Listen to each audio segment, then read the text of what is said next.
साईबाबांचे अद्भुत जीवन आणि शिकवण. अध्याय 49. गोष्टी. हरी कान्होबा, सोमदेव स्वामी, नानासाहेब चांदोरकर. प्रारंभिक. जेथे वेद किंवा पुराण, ब्रह्म किंवा सद्गुरूंची स्तुती करू शकत नाही, तेथे आम्ही अज्ञानी सद्गुरू साईबाबांचे वर्णन कसे बरे करणार? मला वाटते या विषयात न बोलणे श्रेयस्कर आहे. खरे पाहता निश्चयपूर्वक शांततेचे पालन करणे हे सद्गुरूचे स्तुतिगान करणे होय. पण साईबाबांचे श्रेष्ठ गुण आपल्याला शांततेचे पालन करायला विसरायला लावतात आणि आपल्याला बोलते करतात. जर मित्रांचा किंवा नातेवाईकांचा सहवास नसेल तर पदार्थांच्या थाळीतील चविष्ट पदार्थ चव विसरायला लावतात. पण तेच जर सर्वांबरोबर खाल्ल्यास जेवणाची रंगत वाढते. तसेच काहीसे आहे साई लीलामृताच्या बाबतीत. त्या साई लीलामृतामध्ये जणू अमृतच आहे. या अमृताचा आस्वाद एकट्याने घेणे बरोबर नव्हे. त्यात मित्र, परिवार आणि भावंडे असतील तर त्याची मजा अधिकच जास्त. साईबाबा स्वतः प्रेरित करतात आणि त्यांच्या इच्छेप्रमाणे या गोष्टी लिहिल्या जातात. तीर्थयात्रा, प्रतिज्ञा, त्याग आणि दान यापेक्षा तपस्या आचरणात आणणे जास्त चांगले. ईश्वराच्या पूजेपेक्षा तपस्यावरी आणि सद्गुरूचे चिंतन हे सर्वात उत्तम. म्हणूनच साईंचे नामसंस्मरण करणे, त्यांच्या वचनांचे स्मरण मनात करणे आणि त्यांच्या रूपाचे चिंतन हे त्यांच्यावरील अंतःकरणपूर्वक खरे प्रेम दर्शवते व आपल्या सर्व कृतीही त्यांच्यासाठीच होतात. संसारातील या बंधनापेक्षा दुसरे कुठलेही असू शकत नाही. तुम्ही वर दिल्याप्रमाणे सर्व जबाबदाऱ्या पार पाडल्या तर साई तुम्हाला नक्कीच मुक्ती देईल. आता या अध्यायातील गोष्टींकडे वळू.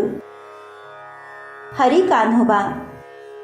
मुंबईचा हरी कान्होबा या रहिवाशाने त्याच्या मित्रांकडून आणि नातेवाईकांकडून बाबांच्या खूप लीला ऐकल्या होत्या. त्याच्या शंकेखोर मनाचा त्यावर विश्वास बसला नाही. त्याला बाबांना प्रत्यक्ष पाहावयाचे होते म्हणून तो आपल्या काही मित्रांबरोबर शिर्डीला आला. त्याने डोक्यावर जरीच्या काठांचे पागोटे आणि पायात नवीन वहाणा घातल्या होत्या. दूरवरून बाबांना पाहिल्यावर त्याला बाबांजवळ जाऊन नमस्कार करावासा वाटला. त्याला आपल्या नवीन वहाणा कोठे काढावयाच्या हा प्रश्न पडला. अंगणातील एका कोपऱ्यात त्याने त्या काढल्या आणि मशिदीत बाबांच्या दर्शनासाठी गेला. त्याने श्रद्धापूर्वक बाबांना वाकून नमस्कार केला. उदी आणि प्रसाद बाबांकडून घेतला आणि परत जाण्यास निघाला. जेव्हा तो कोपऱ्यात आला तेव्हा वहाणा न सापडल्याने तो निराश झाला. त्याने वहाणा शोधण्याचा प्रयत्न केला पण व्यर्थ. तो आपल्या निवासस्थानी उदास अवस्थेत परत आला. त्याने स्नान केले आणि पूजा आणि नैवेद्य अर्पण करून जेवणासाठी बसला. पण सारा वेळ तो त्याच्या हरवलेल्या वाहनांबद्दलच विचार करत होता. जेवण झाल्यावर हात धुण्यासाठी तो बाहेर आला तेव्हा एक मराठा मुलगा त्याच्याकडे येत होता. त्याने हातात एक काठी धरली होती आणि त्या काठीच्या टोकाशी नवीन वहाणा लटकवलेल्या होत्या. त्याला तो मुलगा म्हणाला की बाबांनी काठीला या वहाणा लटकवून रस्त्यावरून हरी का बेटा जरी का फेटा ओरडत जाण्यास सांगितले आहे. आणि तो पुढे म्हणाला, जर कोणी या वाहनांचा हक्क सांगू लागले की त्या व्यक्तीचे नाव हरी आहे आणि त्याच्या वडिलांचे नाव काने सुरू होते आहे का, म्हणजेच कान्होबा, हे पडताळून पाहावयाचे आणि त्याने जरीचे काठ असलेला फेटा घातला आहे का, हे तपासल्यावर त्याच्या वाहना त्याला सुपूर्त करावयाच्या. हे ऐकल्यावर हरी कान्होबाला सुखद आश्चर्याचा धक्का बसला. तो पुढे गेला आणि त्याने त्या वाहना त्याच्याच आहेत असा दावा केला. कारण त्याने त्या मुलाला सांगितले की त्याचे नाव हरी आहे आणि तो कान्होबांचा सुपुत्र आहे आणि त्याने जरी काठाचा फेटा पण दाखवला. त्या मुलाचे समाधान झाले आणि त्याने त्या वाहना त्याला परत केल्या. हरी कान्होबाला आश्चर्य वाटले की त्याचे जरी काठाचे पागोटे सर्वांना दृश्य होते. बाबांनी पण पाहिले असेल पण त्यांना माझे नाव हरी आहे हे कसे कळले आणि मी कान्होबांचा मुलगा आहे हे शिर्डीच्या पहिल्याच भेटीत कसे कळले. तो तेथे बाबांची परीक्षा घेणे या एकाच हेतूने आला होता. या प्रसंगावरून त्याला कळले की बाबा मोठे सत्पुरुष आहेत. त्याला जे हवे होते ते मिळाले आणि तो समाधानाने घरी परत आला. सोमदेव स्वामी. आता दुसऱ्या माणसाची गोष्ट ऐका, जो बाबांची अशीच परीक्षा घेण्यासाठी आला होता. भाईजी हे काकासाहेब दीक्षितांचे नागपुरात राहणारे भाऊ. जेव्हा ते 1906 साली हिमालयात गेले होते तेव्हा तेथे त्यांचा परिचय गंगोत्री खोऱ्यात उत्तर काशीत हरिद्वारमध्ये राहणाऱ्या सोमदेव स्वामींची झाला. दोघांनी एकमेकांची नावे आपापल्या डायरीत घेतली. 5 वर्षानंतर सोमदेव स्वामी नागपूरला भाईंचे पाहुणे म्हणून आले. तेथे बाबांच्या लीला ऐकून ते खुश झाले आणि त्यांच्या मनात शिर्डीला जाऊन बाबांना भेटण्याची तीव्र इच्छा झाली. ते भाईजींकडून प्राथमिक पत्र घेऊन शिर्डीला निघाले. मनमाड आणि कोपरगाव मागे टाकल्यावर त्यांनी शिर्डीला जाण्यासाठी टांगा केला. जसे ते शिर्डीच्या जवळ आले त्यांनी शिर्डीत मशिदीवर 2 उंच झेंडे फडकताना पाहिले.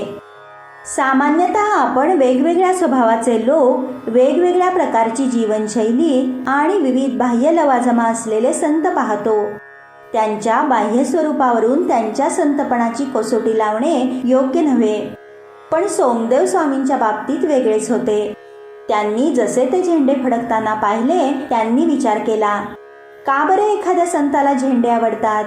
हे संतपण दर्शवते का? त्यातून त्या संताची प्रसिद्धीसाठीची खुमखुमी दिसून येते. हा विचार केल्यावर त्यांनी आपली शिर्डीची यात्रा रद्द करण्याचा विचार केला आणि त्यांनी आपल्या सहप्रवाशांना आपला परत जाण्याचा बेत सांगितला. ती मंडळी त्यांना म्हणाली, मग तुम्ही एवढ्या दूरपर्यंत का बरे आलात? जर तुमचे मन नुसत्या झेंड्याने विचलित झाले तर मग बाबांचा रथ, पालखी, घोडा आणि इतर लवाजमा पाहून किती व्यथित व्हाल. स्वामी हे ऐकून जास्तच बेजार झाले आणि म्हणाले, कुठल्याही साधूचा घोडे, पालख्या असा लवाजमा थाटमाट पाहिलेला नाही. मला वाटते अशा साधूला भेटण्यापेक्षा परत जाणे सोयीस्कर आहे. हे सांगितल्यावर ते परत जाण्यास निघाले.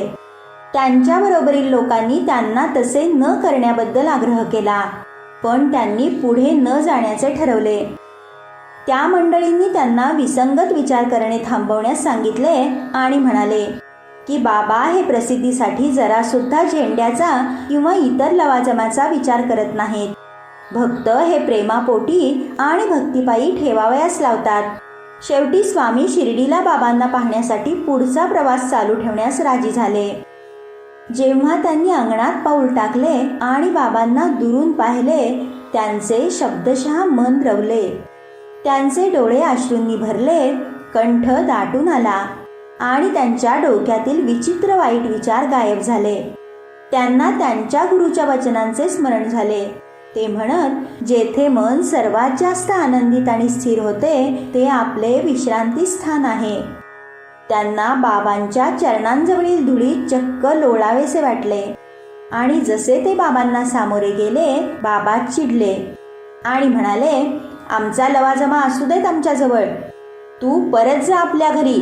खबरदार, परत या मशिदीत आलास तर जो मशिदीवर झेंडे फडकावतो त्याचे का दर्शन घ्यावयाचे? हे काही लक्षण आहे का संतपणाचे? येथे एकही क्षण थांबू नकोस. स्वामींना आश्चर्याचा धक्का बसला. त्यांना जाणीव झाली की बाबांनी त्यांचे मन जाणले आणि ते त्यांनी बोलून दाखवले. किती सर्वज्ञ आहेत ते. त्यांना माहिती आहे की स्वामी किती अज्ञानी आहेत आणि बाबा हे प्रभावशाली आणि शुद्ध आहेत. त्यांनी पाहिले बाबा काही जणांना मिठी मारत होते, कोणाला हाताने स्पर्श करत होते, काहींना दिलासा देत होते, काहींशी ममतेने बोलत होते, कोणाशी हसत बोलत होते, काहींना उदी देत होते. अशा प्रकारे सर्वांशी सुखदायी आणि संतोषजनक वागत होते. मग का बरे माझ्याशी असे कठोरपणे वागत होते?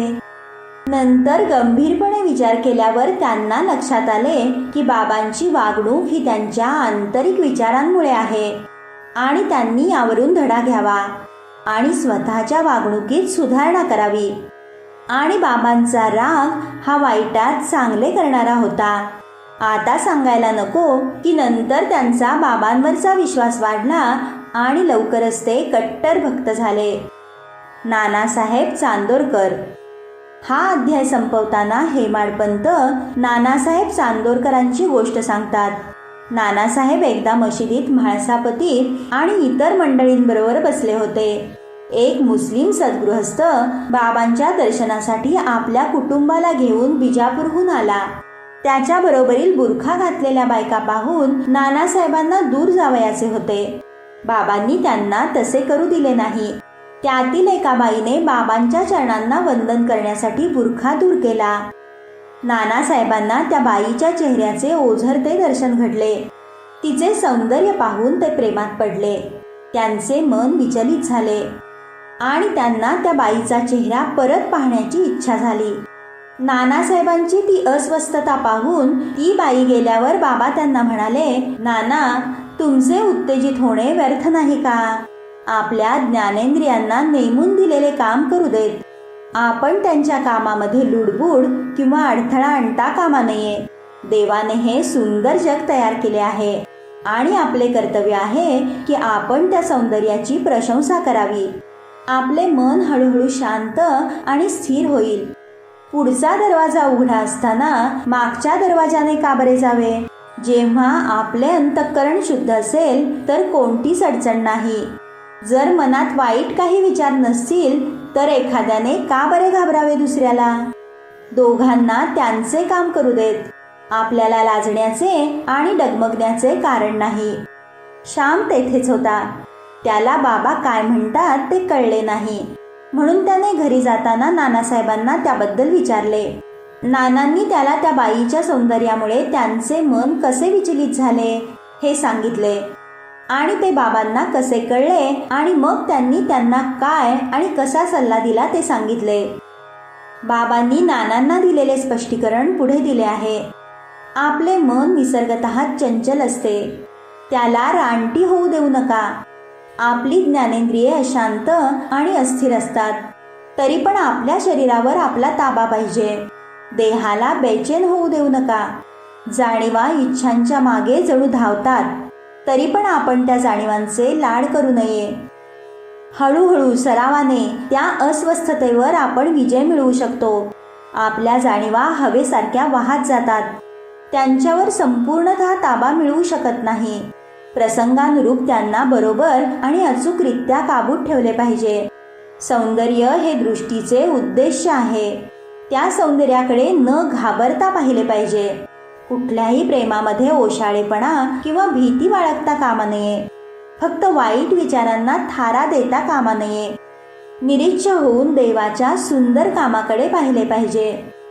अशा प्रकारे जाणीवा सहजरित्या आणि नैसर्गिक रीतीने ताब्यात येतील. सौंदर्याचा आस्वाद घेता घेता तुम्हाला देवाचे स्मरण होईल. आपल्या बाह्य जाणीवा जर ताब्यात नसतील आणि जर आपले मन ध्येयाच्या मागे लागले आणि त्याच्याशी संलग्नता असेल तर आपण जन्म आणि मृत्यूच्या फेऱ्यामधून बाहेर पडू शकत नाही. विवेकाला म्हणजे भेदभाव आपला सारथी बनवा, जो आपल्या मनाला काबूत ठेवेल आणि जाणीवांना इकडे तिकडे भरकटू देणार नाही. अशा रथातून आपण विष्णुपद म्हणजेच आपल्या अंतिम निवासस्थानी आपल्या खऱ्या घरी पोहोचू व जेथून परतीचा रस्ता नाही. श्री साईंना नमस्कार. सर्वांना शांती लाभो.